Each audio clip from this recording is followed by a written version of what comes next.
If you love hack and slash games, you know there are a ton to choose from, but which ones are actually worth your money? Today, I'm sharing some of the best hack and slash games that you seriously won't regret buying in 2025. Trust me, these games are gonna give you hours of fun. So let's check them out.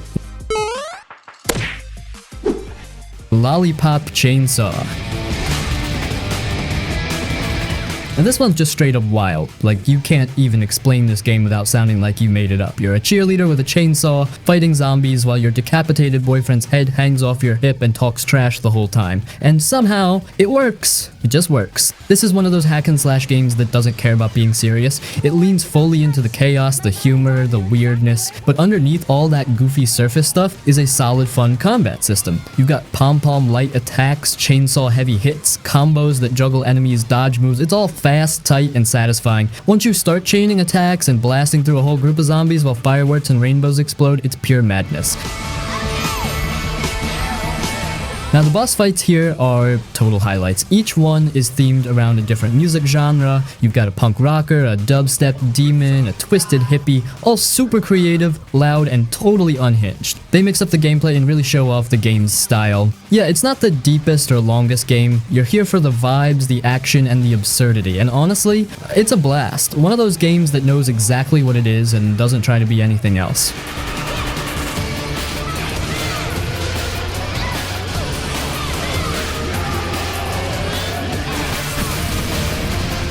Asura's Wrath. It's not even just a hack and slash, it's like an anime boss fight simulator cranked to 11. This game doesn't care about being normal, it's here to scream in your face, punch gods into the moon, and ask you to mash buttons during the most ridiculous cutscenes you've ever seen. You play as Asura, this rage-filled demigod who's been betrayed by his fellow god buddies. They frame him, steal his daughter, leave him for dead, and from that moment on, it's just pure, unfiltered revenge mode. He's not here to talk, he's here to break stuff, and I mean really break stuff. Planets, giant statues, divine beings the size of countries, no one's safe. Combat is fast and clean, it's got that hack and slash core, light and heavy attacks, dodging, launching enemies into the air, but it's not trying to be super deep or technical. Instead, it mixes that action with tons of QTEs, QuickTime events during cutscenes. Normally that might sound annoying, but here it works because the cutscenes are where most of the insane action happens. You're literally punching a dude so hard, his finger cracks the planet, and you're in control during those moments. It makes you feel the rage. What really sells it is the presentation. The whole thing is laid out like an anime series. There are intros, cliffhangers, credits between episodes. It's got this whole dramatic, over-the-top vibe that's totally unique. The music is huge and epic, the voice acting is intense, and visually it still holds up. The art style is bold and full of energy. Now, yeah, it's more of a cinematic experience than a pure gameplay-heavy game. You're here for the ride. It's not about grinding or customizing loadouts. It's about watching Asura get angrier and angrier until he's fighting 6-armed space gods while screaming his lungs out.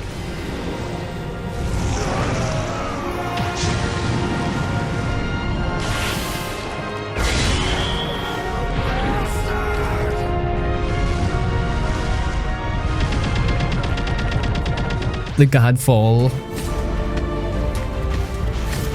Now listen, this game kinda got clowned on when it launched, not gonna lie. People called it a looter slasher and went in with Destiny expectations. But if you drop all that noise and just look at it for what it actually is, a pure, flashy, third-person hack and slash with loot and sick armor, it's honestly a fun time. What makes Godfall stand out is the feel of the combat. It's chunky, weighty, and super punchy. Every swing of the sword or hammer feels like it lands with force. You're not mashing buttons like crazy, you're timing attacks, dodging, parrying, and doing these clean combos that make you feel like a total beast. There's a rhythm to it, and once it clicks, it's smooth. You've got different Valor plates, basically badass armor suits, each with their own stats and elemental powers, kind of like if Warfrans were knights. They look awesome, and part of the fun is unlocking new ones and figuring out which fits your style. Plus, the loot system gives you new weapons and upgrades constantly, so you're always tweaking your build and leveling.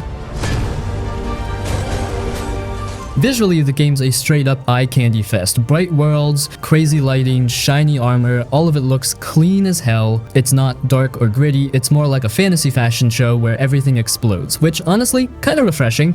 The story, it's whatever. Very basic, save the world from your evil brother stuff. But Godfall ain't really about the story, it's about wrecking enemies in style, farming gear, and feeling like a shiny armored god while doing it.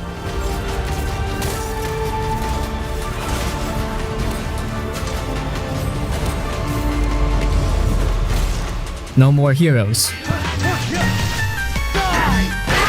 No More Heroes is a third-person hack and slash game where you play as a guy named Travis Touchdown. He's not some chosen one or big hero, he's just a regular dude who watches anime, loves pro wrestling, and lives in a tiny motel room. One day, he wins a beam katana, kinda like a lightsaber, in an online auction. Then he decides to become the #1 assassin in the world. That's pretty much how the whole thing kicks off. The gameplay is all about fast, stylish sword combat. You've got light and heavy attacks, you can dodge, block, and even pull off wrestling moves like suplexes and power bombs. Every time you finish off an enemy, Travis does a flashy final move with his sword, and it just feels satisfying. The fights aren't super complex, but they're quick, fun, and full of energy. It's not about being super technical, it's about keeping the pace up and making you feel cool while doing it. What really makes the game fun is the boss fights. To move up the assassin rankings, you have to fight a new boss each time, and every one of them is weird in their own way. One uses a giant baseball bat, another's a ninja, another is a school teacher with a katana. Each fight feels different, and every boss has their own story and crazy design. It's the kind of stuff that keeps you curious about what's next. Nothing's more gratifying. You will pay with your life! Sonic Sword! Don't die on me too quickly. I want to gorge myself. Bayonetta 3. This one's loud, fast, flashy as hell, and just pure chaos. If you've played the earlier games, you already know the deal, but if not, don't worry. This is one of those hack and slash games where you can just jump in, start pressing buttons, and you'll be doing wild combos and dodging like a pro in no time. What's cool about this one is the new stuff they threw in. You can now summon these massive demons mid-fight and control them directly. So you're not just fighting alone anymore, you're bringing in huge creatures to help tear things up. It changes the flow in a good way. You're flipping between regular combat, summoning giant kaiju style monsters, and switching characters mid-mission. It's a lot, but it never feels confusing. There's also a new character named Viola, and she plays differently from Bayonetta. She's more aggressive, a little less smooth, but fun in her own way. The game kind of bounces between both of them, giving you variety without slowing things down.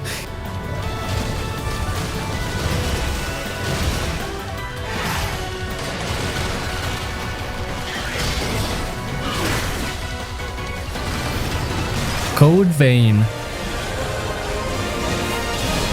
Code Vein is one of those games that kind of flew under the radar, but ended up being a pretty solid mix of anime style and Souls-like gameplay. People were calling it anime Dark Souls when it dropped, and honestly, that's not far off. But it also brings its own flavor. So here's the setup. You're in a post-apocalyptic world full of ruined cities, monsters, and a bunch of blood-themed stuff. You play as a revenant, basically a superpowered vampire who needs to drink blood to survive. Yeah, it sounds edgy, and it is, but in a cool stylized way that anime fans will definitely vibe with. I'll take this bit.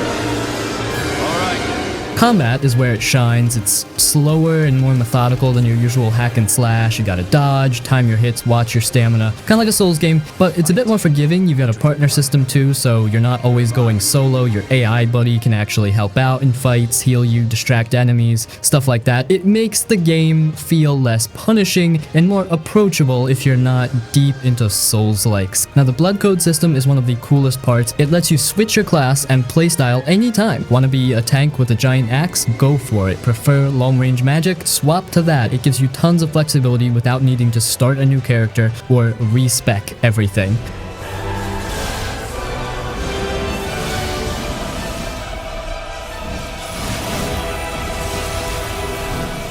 Devil May Cry 5. Devil May Cry 5 is one of those games that just gets it right. Like everything you'd want from a fast-paced, stylish hack and slash, it's all here. And not just good for fans, we're talking top-tier action that still feels fresh years later. First off, the combat is smooth as butter. You're not just mashing buttons, you're performing. The whole game is built around making you look cool while you fight. And when it clicks, man, it's addicting. You're juggling enemies in the air, swapping weapons mid-combo, zipping around the room like a pro, and the game actually scores you based on how stylish your moves are. It's not about just winning, it's about looking awesome while doing it. You've got 3 characters to switch between: Nero, V, and the OG himself, Dante. Each one plays completely different. Nero has this robotic arm thing that can shoot rockets and grab enemies, V summons shadow creatures to fight for him, and Dante, he's got like 20 weapons and styles you can swap on the fly. Each one is fun in its own way, and switching between them keeps the whole game feeling fresh. Visually, this thing still looks amazing. The RE engine makes everything super detailed, from the monsters to the slick leather jackets to the insane special effects, and the animations are clean as hell. You pull off a perfect combo and it just looks amazing.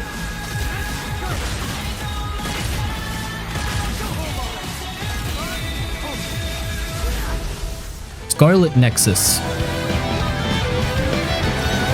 This Scarlet Nexus is one of those games that kind of came out of nowhere but turned out to be way more fun than people expected. It's got that flashy anime-style combat, cool powers, and a weird but interesting sci-fi world that actually pulls you in if you give it a shot. Though here's the deal, it's a third-person hack-and-slash game with psychic powers layered on top. You don't just swing your weapon, you also throw cars, chunks of the ground, vending machines, whatever's nearby, straight into enemies using telekinesis. It's not just for show either. The way you mix your sword attacks with those crazy psychic slams, it feels awesome. You're flipping around, slicing, pausing for a second to launch a fridge at some alien creature, then jumping back in. Super smooth and satisfying. You get to pick between 2 characters, Yaito and Kasane. Each has their own story, combat style, and mission, so if you like the game, you can go through it twice and still see new stuff. Their stories connect, but they play differently. Yaito is more about close combat, while Kasane has faster, long-range slashes. And what makes the gameplay even better is the SAS system. It's basically like borrowing powers from your teammates. One buddy lets you use fire, another lets you slow down time, another lets you teleport, and you can stack these abilities together in the middle of a fight, so 1 second you're invisible, the next you're setting enemies on fire while teleporting behind them. It's wild, and it gives you tons of freedom in how you fight.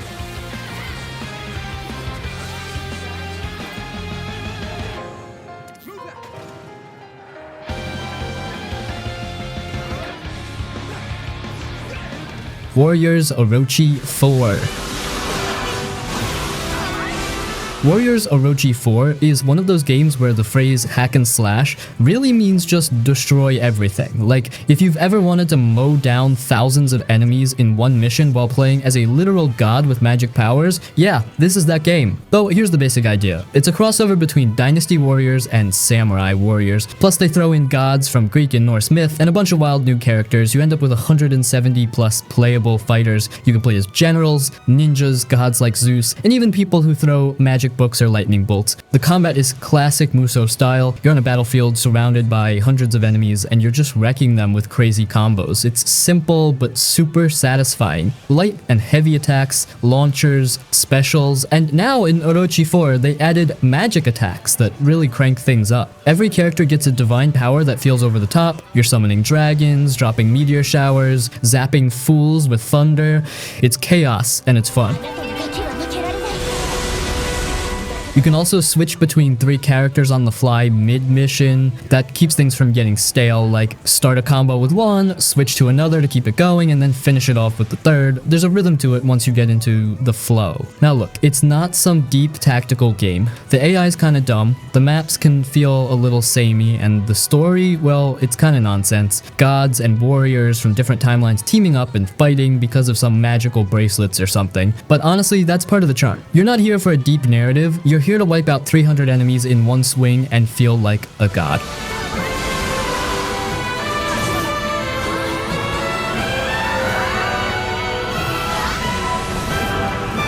Diablo 3. Diablo 3 might be labeled as an action RPG, but deep down, this thing is pure hack and slash heaven. It's not about puzzles, not about slow thinking, it's about jumping into the chaos, swinging your weapon, and turning hordes of demons into dust non-stop. This game doesn't slow down, it doesn't hold your hand, it just says, yo, here's a big ass sword, now go wreck stuff. From the moment you step into that first ruined town or cursed crypt, the feel of the combat takes over. Every class, barbarian, monk, demon hunter, wizard, you name it, has that tight responsive feel where every attack just lands hard. You're dodging, slashing, spinning, smashing the ground, firing off spells, all while surrounded by like 40 monsters. It's that arcade style hack and slash energy but with modern polish. You're not sneaking around or waiting for cooldowns like in some slow games. Nah, you're wiping out entire rooms in seconds. And the game wants you to go big. Every skill upgrade makes your moves louder, flashier, and deadlier. You dash into a fight, pop a few skills, and boom! The screen's filled with fire, ice, lightning, exploding corpses. Whatever you built your class around, it's mayhem, and it feels damn good. One of the best parts is how smooth everything flows. You can mix and match abilities whenever you want, so your playstyle never gets stale. You feel like you're building your own hack and slash machine, constantly tweaking it to hit harder, move faster, or just look cooler doing it.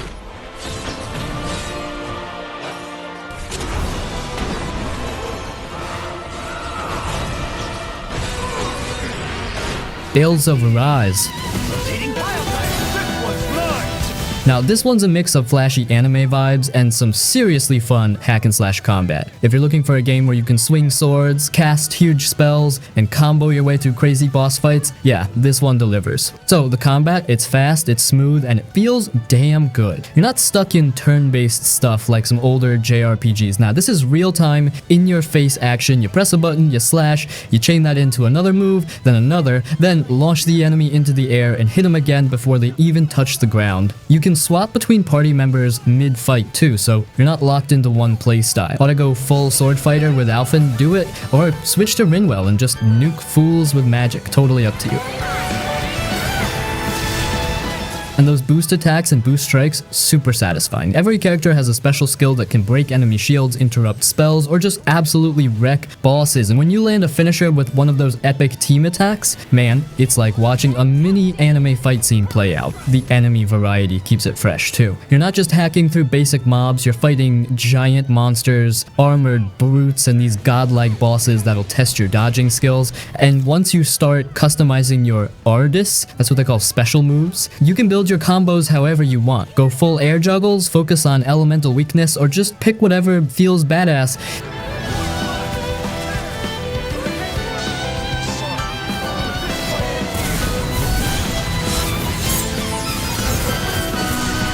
Metal Hellsinger. You're in hell, you're mad, you got demons to kill, but here's the twist. Everything you do, every swing, every shot, every dodge hits harder if you do it on the beat. And that beat, it's blasting pure metal in your ears with real vocals from metal legends like Serj Tankian, Matt Heafy, and more. So yeah, the soundtrack isn't just good, it goes hard. Now while the game is mostly a shooter on the surface, the rhythm and flow of the combat gives it the feel of a hack and slash in FPS form. You're still moving fast, chaining attacks, dashing, and destroying demons left and right. The difference is you're doing it all with timing. You're not just blasting wildly. You're syncing with the music, and when you get in that groove, dude, it's addictive. You've got a bunch of weapons, swords, dual pistols, shotguns, a skull that shoots fire, each with their own feel and timing. The sword especially hits that hack and slash itch. It's fast, aggressive, and super satisfying when you land those rhythm perfect slashes. The more you stay on beat, the more the music builds up. Start off with just drums, then add guitar, and when you're crushing it, boom, the vocals drop, and everything feels epic. It's like the game is cheering you on with full volume metal. The levels are short and focused, no fluff, just tight arenas, waves of enemies, and a boss at the end. You go in, tear it up, and bounce. Super replayable too, especially if you like chasing high scores or perfecting your runs.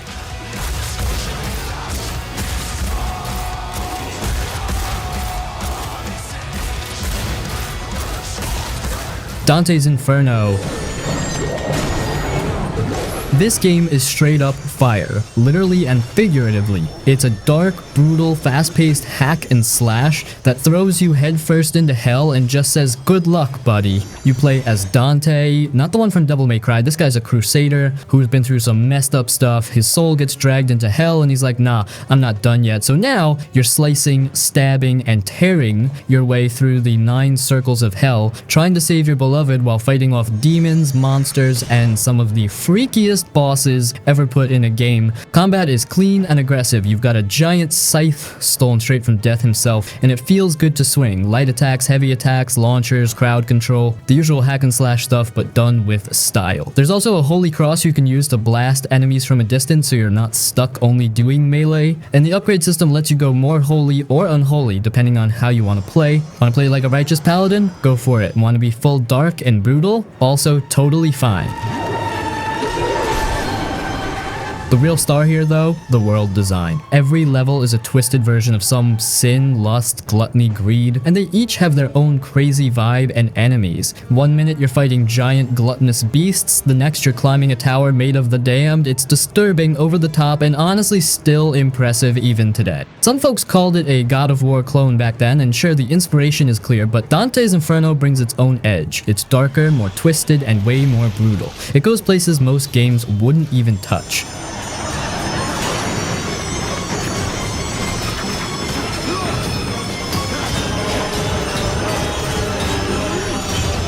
Onimusha, Warlords. Man, Onimusha Warlords is one of those games that just hits different. It's from that early PS2 era where games were simple, focused, and honestly still fun as hell today. You play as this samurai dude named Samanosuke, and right from the jump you're thrown into this spooky, demon-filled castle trying to save a kidnapped princess. That's the setup. It ain't trying to be deep or complicated, it just wants you to dive in and start slicing up monsters. The combat is real solid. It's not super fast like newer games, but it feels tight and clean. You've got your sword and you time your strikes, block when you need to, and if you hit enemies at the perfect moment, you can do this instant kill move. Super satisfying. It's not about mashing buttons, it's more about timing and being sharp, and the more you play, the better it feels. As you go, you unlock special weapons that are tied to elements like lightning, fire, and wind. Each one has its own moves and looks cool when you land a full combo. The fire sword, for example, hits hard and has a little extra flair with each swing. It makes combat feel fresh, even though you're mostly fighting small groups or one-on-one. And yeah, the game's not super long, but it keeps the action moving, no filler, no bloat. One thing that makes this game stand out is the soul system. After you kill an enemy, their soul floats up and you hold a button to absorb it. That's how you power up your weapons, magic, and health, but you gotta be smart about it. If you're sucking up souls during a fight, you can't move, so you might get smacked if you're not paying attention. It adds a little bit of tension and it keeps you on your toes.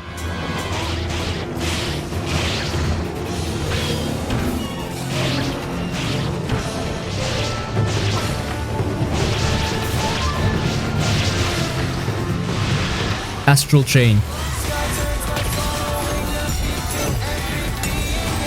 Now this one's honestly one of the most slept on action games out there. It dropped on the Switch, but don't let that fool you. This game goes hard, and it's still worth playing in 2025 if you're into fast, stylish hack and slash combat with a twist. So here's the deal. You play as a cop in a futuristic city that's under attack by weird alien things from another dimension. Sounds kinda out there, and yeah, it is, but it's also super cool once you get into it. The real hook is that you're not just fighting alone, you're linked to this living weapon called a Legion, and it fights right alongside you.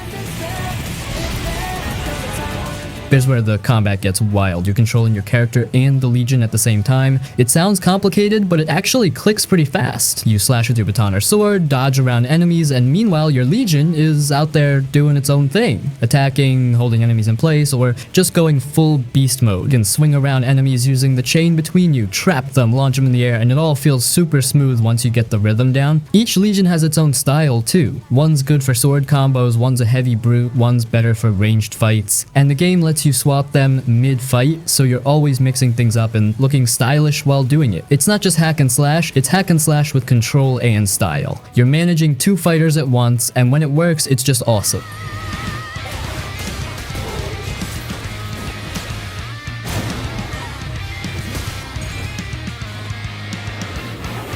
Darksiders II.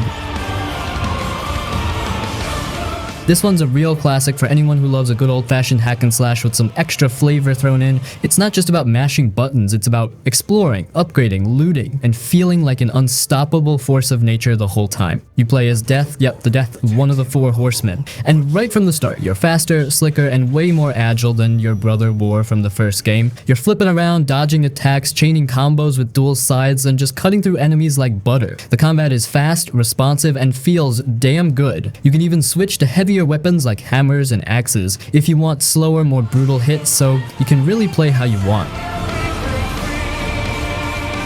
But what makes Darksiders II stand out is how much variety it packs in. You've got that clean hack and slash core, but there's also some solid RPG stuff here. Loot drops with different stats, skill trees, gear upgrades, and a bit of stat management. You're not stuck with the same moves or weapons the whole game, you're constantly finding new armor, trying out new builds, and customizing Death to fit your style. You want to focus on quick hits and dodging? You can. Prefer to go tanky and hit like a truck? Totally doable.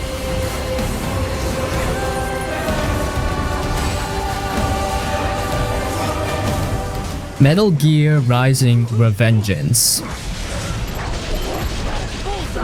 This ain't like the other Metal Gear games. Forget sneaking around in cardboard boxes. This one's all about speed, aggression, and pure style. You play as Raiden, a cyber ninja who can slice through tanks, robots, helicopters, and basically anything else, like it's made of paper. And the way you fight? Dude, it's smooth, flashy, and stupid fun. The swordplay is what makes this game stand out. You've got normal attacks, yeah, but then there's blade mode, this slow-mation feature that lets you aim your cuts and slice enemies to pieces however you want. Like, you can literally cut a guy into 50 clean slices if you feel like it. Combat is fast. You're zipping across the battlefield, dodging hits, parrying bullets with your sword, yes, seriously, and pulling off combos that make you feel like an anime boss. The parry system takes a little getting used to, but once it clicks, it's super satisfying. You're not blocking, you're deflecting at the last second and punishing them hard.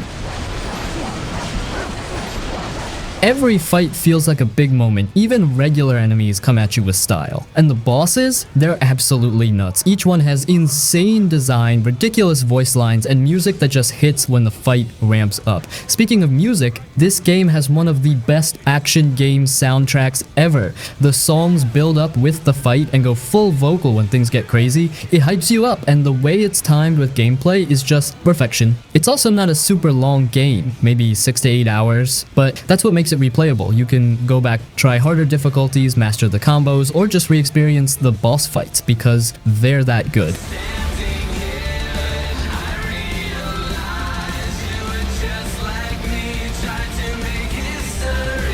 God of War 3. You're Kratos, angry, brutal, and not here to talk things out. From the opening scene, you're literally climbing Mount Olympus on the back of a giant titan while fighting gods. No slow intro, no warm-up. The game just throws you into the chaos and never really stops. It's loud, violent, and epic all the way. The combat is straight up tight, hack and slash action. You've got your Blades of Exile, and they feel amazing to use. Long-range, fast swings that keep you moving from enemy to enemy with no downtime. And as you go, you unlock more weapons and magic powers. Each one has its own style, and it never gets boring. The game constantly throws new stuff at you, giant bosses, crazy arenas, enemy waves, and it's all fast, fluid, and smooth. And dude, the finishers in this game are brutal. You're ripping off heads, tearing out guts, smashing faces into the floor. It's not just violent for shock, it's part of the whole vibe. You're a one-man army taking down literal gods, and the game makes sure you feel the weight and rage behind every hit. The boss fights are some of the best in any action game. You're going toe-to-toe with Zeus, Poseidon, Hades, all of them. And they're huge, cinematic fights with wild camera angles and intense moments. You're not just slashing at legs, you're jumping on their backs, dodging giant fists, stabbing glowing weak spots. The scale is insane, but it never feels like the game loses control. It's all tight and focused.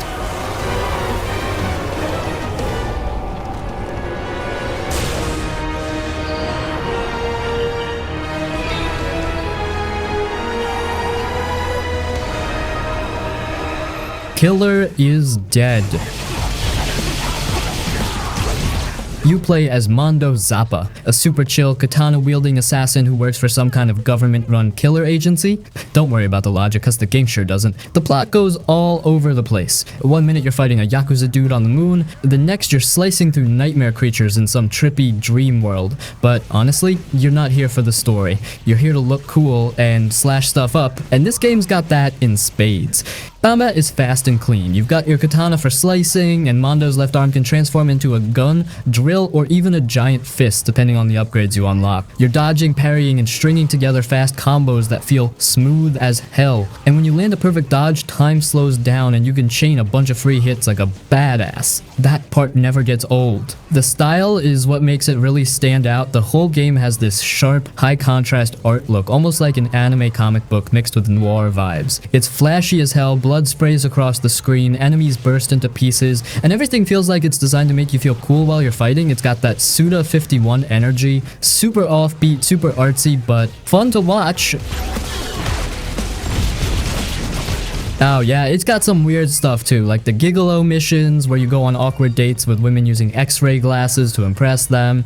It's totally tone shifty and kinda cringe today, but it's part of the strange charm of the game. You can skip it though, it's optional. It's not the longest game and it's not super deep, but that's kind of the point. It's a short, punchy, over-the-top hack and slash ride with cool boss fights, weird characters, and a strong style that no other game really copies.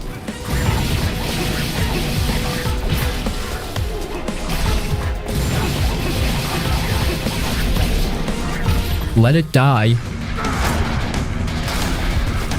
It's kind of like if a hack and slash game got dropped in a twisted game show hosted by a half-naked skateboarding Grim Reaper. Yeah, that's the energy here. It's goofy, violent, hard as hell, and somehow still super fun if you're down for something different. So here's the deal. The world's gone to hell, and this giant tower shows up out of nowhere. You play as a random nobody in their underwear, and your goal is simple: climb the tower and try not to die. But you will die. A lot. That's part of the whole thing. The combat's real gritty. It's melee focused, so you're swinging pipes, machetes, swords, axes, and even weird stuff like irons or umbrellas. And every weapon breaks eventually, so you're always swapping gear and making do with whatever you find. There's no flashy combos or stylish flips like in Devil May Cry. It's more raw and scrappy. You time your hits, dodge, block, and try not to get ganged up on. When it clicks though, it's tense and super satisfying.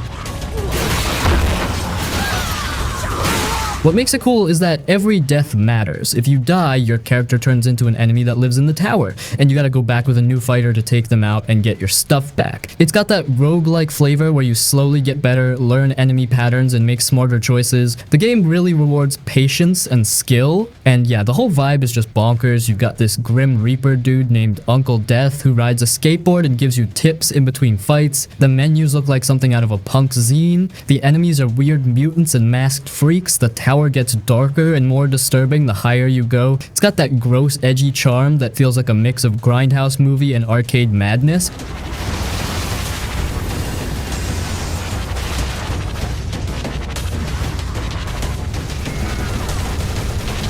Fury Unleashed.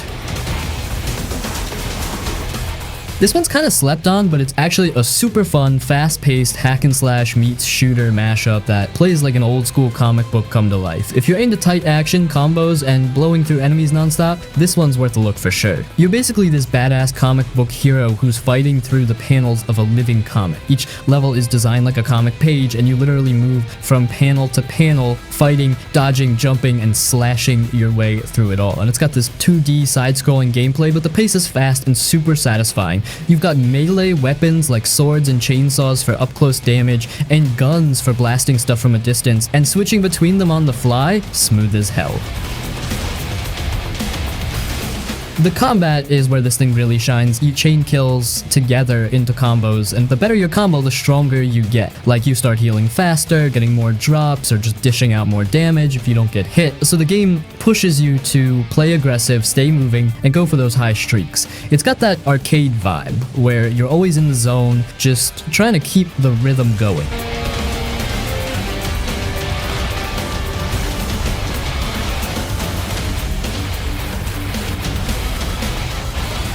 Ultra Age. Now this one flew under the radar for a lot of folks, but if you're into pure hack and slash action, this game absolutely scratches that itch. It ain't trying to be deep or complicated, it just throws you into fights and says go wild with your sword. And honestly, that's exactly what makes it fun. You play as Age, this futuristic swordsman dude in a post-apocalyptic world full of robots and mutants. The story, kinda basic, some world-ending stuff happened, humanity's in danger, blah blah, but really, the story's just an excuse to give you a bunch of sick weapons and send you off to fight fast-paced battles in flashy arenas. Now the combat, that's where Ultra Age shines. It's fast, smooth, and all about switching swords on the fly. You've got multiple blades, each with their own style. One's fast and light for quick combos. Another hits hard and breaks armor. There's even one that pulls enemies toward you like a whip, and you can swap between all of them mid-fight, like mid-combo, which feels super satisfying when you're juggling enemies in the air or canceling attacks to keep the pressure up.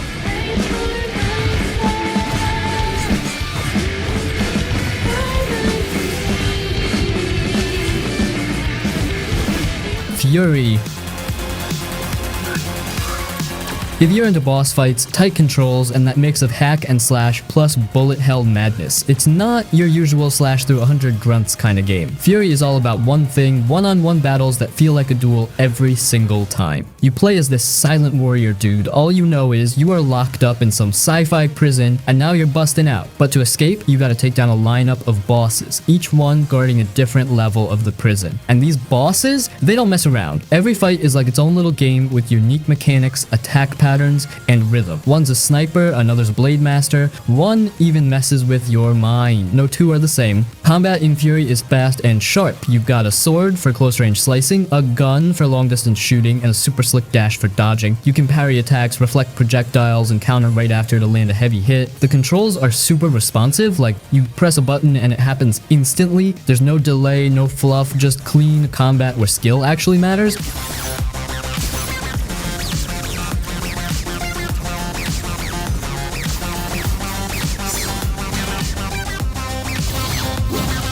Darksiders Genesis. This one's a little different from the main Darksiders games, but honestly, it's still super fun, especially if you're into hack and slash with co-op vibes and that top-down action-packed style. So in this one, you're not playing as War or Death like before. Well, actually, you are playing as War, but also Strife, who's the new horseman in the crew. And the coolest part, you can switch between them at any time if you're playing solo, or you can play co-op and each take a character. War is the heavy hitter with that classic big sword and brute force playstyle. Strife, on the other hand, is all about dual pistols, faster movement, and slick combos. Total opposites, but it works.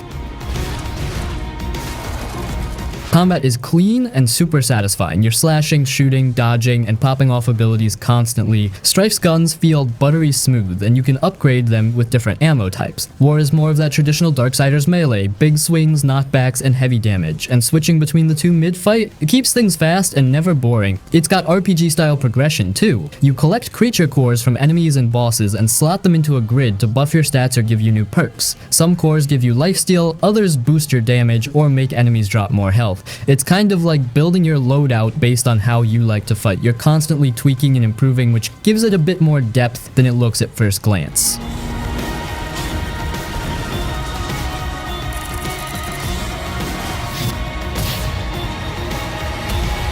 Mitsurugi, Kamui, Hikae. Now this one's pretty simple and low budget, but if you're in the mood for pure arcade style hack and slash action, it actually gets the job done better than you'd expect. You play as a sword wielding schoolgirl named Misa, who's basically trying to stop her best friend from going full demon mode. That's about it for story, no long cutscenes or big lore dumps. The game just throws you into battle and lets the combat do the talking. Combat is once again where the game shines like all others. It's fast, smooth, and really clean for a budget title. You've got your basic slashes, combos, launches, and a cool counter system. There's also this energy wave move you can charge up, which adds some nice variety. The game keeps it focused. No fluff, no wasted time. It's just you versus waves of enemies in tight arenas. There's also a skill system, so between fights, you're spending points to unlock new combos and buffs. You start simple, but by the end, you're pulling off flashy sword moves, dashing around, parrying hits, and juggling enemies like a boss. If you've played stuff like Devil May Cry or Bayonetta, you'll feel right at home. It's got that same flow, just on a smaller scale.